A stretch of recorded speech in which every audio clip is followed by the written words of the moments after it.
everybody, it's me, John, and you're watching Tattooner. Remember me? Remember Tattooner? This is the channel where we explore art, music, and the creative process. And right now, I'm working on the outside of the shop, right next to it, and I'm dealing with some old stuff and some new stuff and a lot of dusty stuff. What I want to show you is something that I dug out. I recently recovered it from a friend who, it was in his shop for a long time, in his space, but he moved, and now it came back to me. And let's see, there, whoa, can we get a good view on this thing or what? There, that's pretty good. Behold, my friends, an old sculpture of mine from 1996. 30 years ago, 29, 30-year-old piece. And there it is. Somewhere under all that dust is the actual piece. But if you look close, what you can see is it's kind of like a stack. It's a stack of pieces cut out of different shapes and all kind of layered together. And there you see under there that little wing nut and carriage bolt. That's what's kind of holding it together. Now I think the thing is already glued up and I could take those bolts out. There's like 4 of them there, but I'm not sure because it's been 30 years. I made this thing a long time ago in a different location, in a different chapter, and then it ended up in a friend's, space for years. I don't know, decades, conceivably, but it's back. He left the building, so I recovered this, and now we are going to begin a kind of, I don't know, bringing it back. We're going to start by cleaning it up. Maybe we're going to see if we can do something about the construction. Now look, friends, see these layers that I just told you about, these different stacks? This whole thing is made out of MDF, medium density fiberboard. And I had the idea when I stacked all these together that it would be easy to somehow shape them and make them flush and make them all look good, like it was just one big solid piece. And well, I think I discovered at the time that that was more than I could handle with the tools I had and the experience I had. Again, it's 30 years ago. But as you can see, the imagination is there. There's a concept there. This is some kind of a large totem. Not like a totem pole, but more like a floating totem. Something like that. Something like that that's hard to articulate, which might have been why the piece just sort of ended up getting put aside. So anyway, we're gonna clean it up now and then talk more about what might happen with it. So we're gonna start off by vacuuming it, getting all the dust off, and then probably maybe get some a CSP, I think it's called. This really good stuff that cleans painted surfaces, and give it a quick bath. And then I think maybe we're gonna clamp it down and take a file to it, a rasp or something. As I recall, this was the third in a set of 3 pieces that I had all kind of started roughly at the same time. A triptych, if you will, which is a subject we've explored in other videos here on Tattooner, which I heartily encourage all of you to go watch if you haven't seen them. They're part of the art spectrum of the channel's output, you know, as distinct from the piano output, where I delve into my creative work. Anyway, this was originally part of a triptych of pieces, all 3 of which kind of went different directions, didn't really stay as a unified group or anything like that.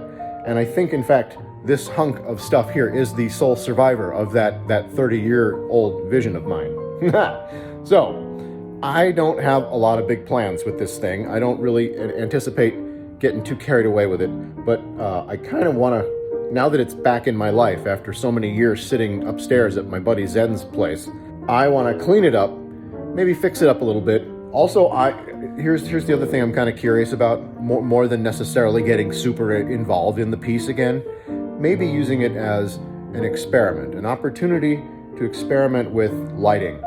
Particularly, you know, nowadays there's some really great LED lighting options out there with strips of light and special lights and wireless lights that you can program. You know what I'm getting at, you know, lighting effects. Well, I'm interested if this thing could maybe be made very interesting by adding a couple of really basic, very affordable lighting effects to it. So going forward, we're gonna clean this up and kind of take an experimental, relatively informal, if I can do that. I say that a lot. I think I'm gonna start off something simple and basic and no big deal, man, you know, just curious. And next thing we all know, you know, it's been like 3 whole seasons of my life have gone by, and that's all I've been doing. So anyway, let's start again with the dusting, and then we'll get on to, we'll clean it. We'll wipe it down. You're watching Tattooner. Thanks, I'm John. Please like and subscribe. Put on my mask. We got a lot of dust here. A lot of dust. Here we go.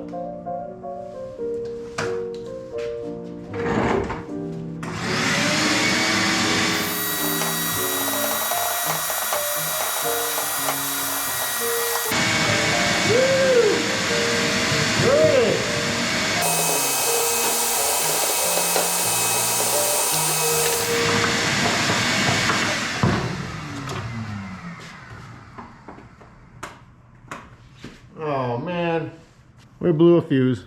Hold on.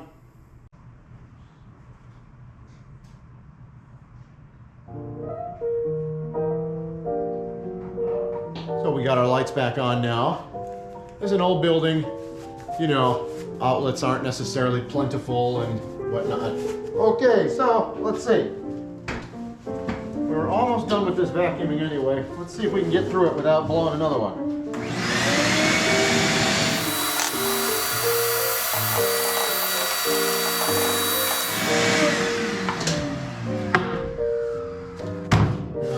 It's better already, at least the obvious dust is off. Now, I've got a few photos of this thing I might have put on the screen by now, but if I haven't yet, that means I'm still looking for them. But otherwise, I think I have a drawing or two maybe that showed this thing when I was in the process of actually fabricating it. In any event,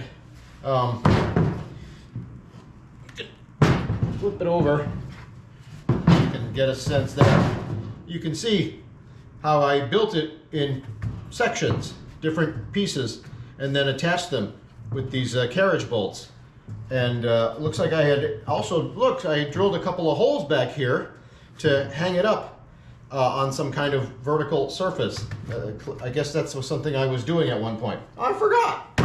Anyway, let's just get the rest of the dust here.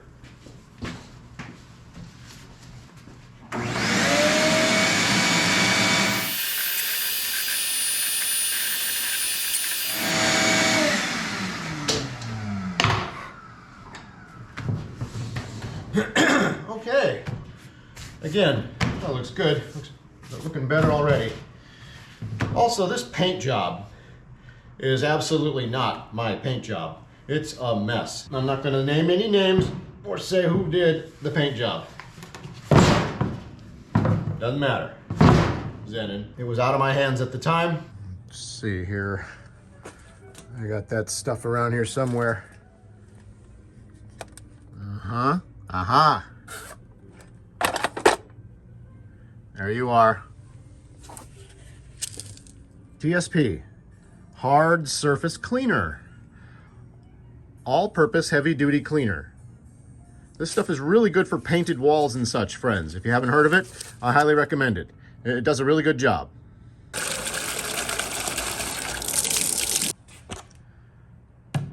Okay. We've got a cloth, got our TSP, got some water. Not a complicated formula, friends. Let's get cleaning. Friends, we're adding very quickly here 2 more elements to our setup. One, we're going to heat the water that we're going to use with the TSP solution so we get a better cleaning job. And also we're going to wear a nice proper pair of dishwashing gloves so we can really get in there. We just finished vacuuming and removing most of the loose dust, and now we're getting ready to give it a bath. And what I've got here is some TSP, and I'm going to put just a little bit, don't need a lot of this, in this here bucket. And here's our warm water, very warm water. I'm going to add.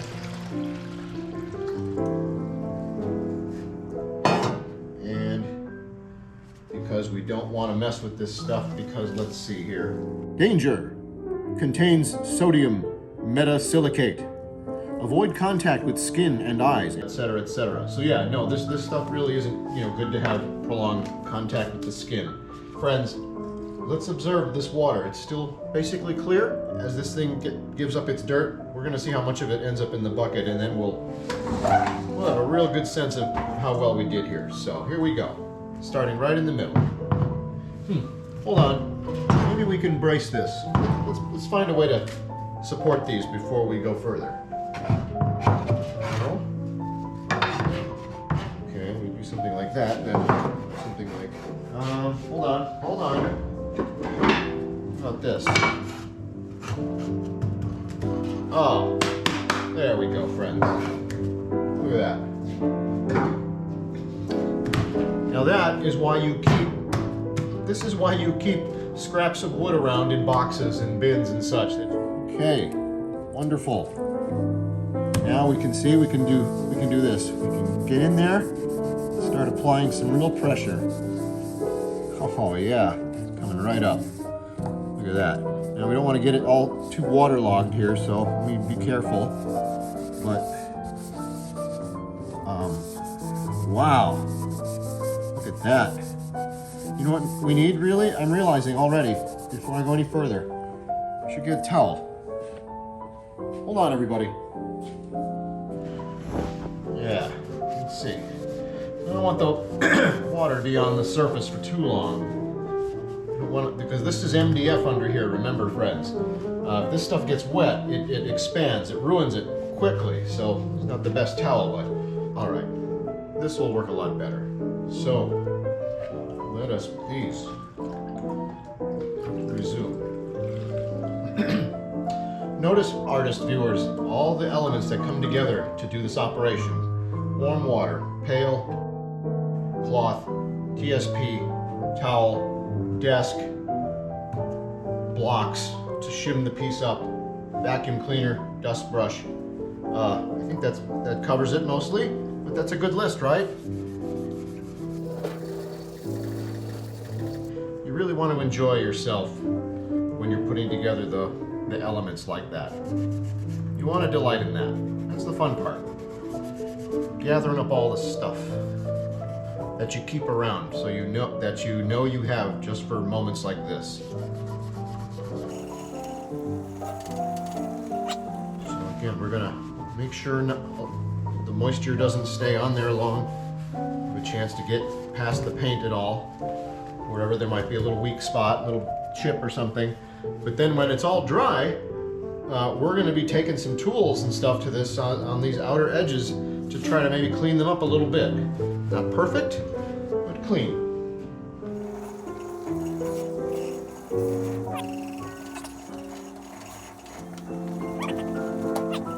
Also, friends, I'm pretty certain I recall now that this piece also includes an ellipse that floats by itself right here, and then another smaller ellipse that floats in this little opening here, like around there. Oh yeah. This thing is cleaning up really nice. I'm very encouraged by this. Still intact, not really seriously damaged. There's no big corner gouge or anything. It's beat up all right. It's seen some seen some handling, but it's not damaged, and it's not ruined. And I wouldn't say it was abused. Hardly. My friend Zenon really liked it. He was happy to enjoy it the way he did for a good while. Now, if you're wondering who I'm talking about, here's a look at Zenon's place before he had to leave. Now, it's not in the best condition as you see it, but you know the spirit of the place is still pretty alive. You see the plants, you see the collection, see the high ceilings and the openness of it and the windows. This is in a part of the building where the ceilings were about at least 8 or 9, maybe 10 whole feet higher than they are where my shop is. So it was a lot of space, a lot of open space. Anyway, yeah, this was there. This piece I'm cleaning up was sitting in Zenon's place for a very long time. And now it's here.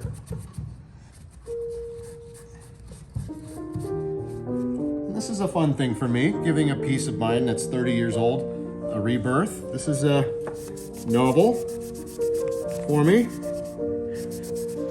Let alone the fact that I'm videotaping it for a YouTube channel. You know, YouTube didn't exist, friends, when this thing was fabricated. I built this thing when there was no such thing as YouTube, Instapoop, Face Fist, or anything else.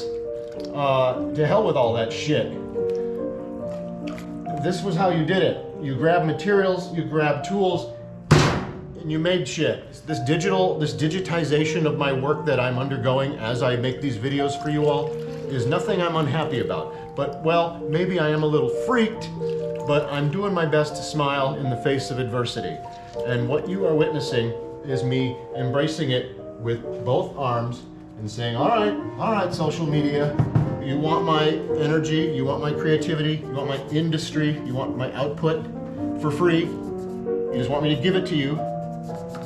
Okay, here it is. Here's my stuff.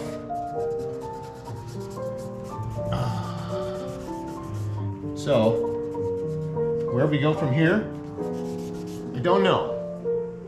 But I am glad to at least be out of my own sense of complete restriction and disengagement from social media. I like YouTube. I think YouTube has a lot to offer. The things I watch, many of them bring me immense joy. Many of them, like much of the news, gives me all the D words. Despair, despondent, distraught, depressed, disillusioned. Then in rides Adam Mockler, and in rides Andre Antunes, and in rides Rufus the Bull. All these things are joys, pure joys. And as I conceive Tattooner and figure out what I want to do with it and stuff, I'm generally so far still defaulting on the side of I want to be with the joy makers. I want to be with the people who spread the good news and the smiles and the cool vibes that all people can dig. Anything that doesn't conform to that pretty much isn't going to fly with me. I think we're already doing that here at Tattooner, but I'm in this for what I hope will be a long haul. So there will be evolution. There's going to be transformation underway. We're going to be going somewhere, friends. Where has yet to be fully revealed. Whoa. But our cleanup effort here is really producing good results. I believe Zenon's new location is up in Michigan, in a barn. That's what I understand to be the case. How's that look, friends? Better? Brighter? This water's getting pretty dirty, huh? Look at that.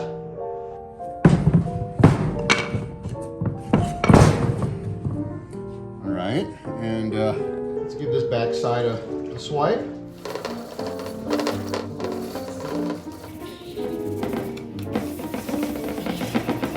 See, we got a little exposed material there, and I don't want it to be wet. Soak in there and get ruined. Preserve this as best we can. Also, I want to take these bolts out and see what happens. See if this thing comes apart. I think it's all glued together, but I think maybe if I took these out, it might split into pieces. I think we're going to have to explore that, friends. We're going to have to check that out.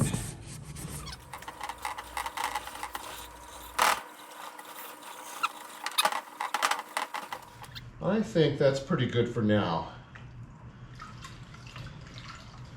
Friends, I think we've done a pretty good job. Yeah, a lot of dirt there. Flip it back over with you.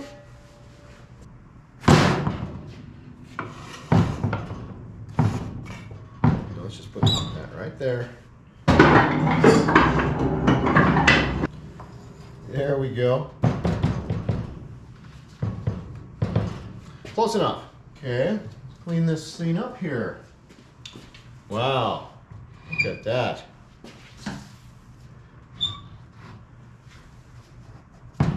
There. Very, very interesting. We're gonna have to make ourselves a couple of replacement pieces, I think. at a minimum, as far as kind of giving it a fix-up. We're going to take out these carriage bolts and see if the thing comes apart or not. Then, like I said, we're going to get our files and our rasps and whatever else we can come up with and start working these edges a little bit. Then at some point, the whole thing's going to get a good knockdown one way or the other. And then we're not going to worry too much about what it's painted with. We just can't be that precious about it. But whatever it is, it's still here 30 years later. So I'm going to assume it's reasonably stable. It's probably just acrylic house paint. No prob. We can totally work with this. It's all going to get worked over and then primed and then repainted in some way. And damn, this thing's going to look interesting. It's going to be fun to have this back in service. So what we'll probably do is find a way to hang it back up and be able to hang it, take it down, hang it back up easily so we can work on it vertically and horizontally. We'll figure on a way to involve those pieces again. We're going to explore some lighting. This was a pretty good experience. I'd call this a good use of our time. We just took this 30-year-old piece of art and cleaned off literally 3 decades of dust and time and dirt and have given it a brand new beginning.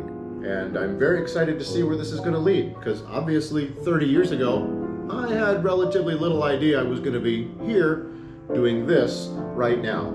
So the journey of this particular piece, you might say, just got real interesting again all of a sudden. Wow, now I have the thing back in my hands, and that great stored up essence now can meet this much dormant slate. Still a relatively blank slate. That's what I would call this, even though it's obviously pretty designed out already. This is very much still a blank slate.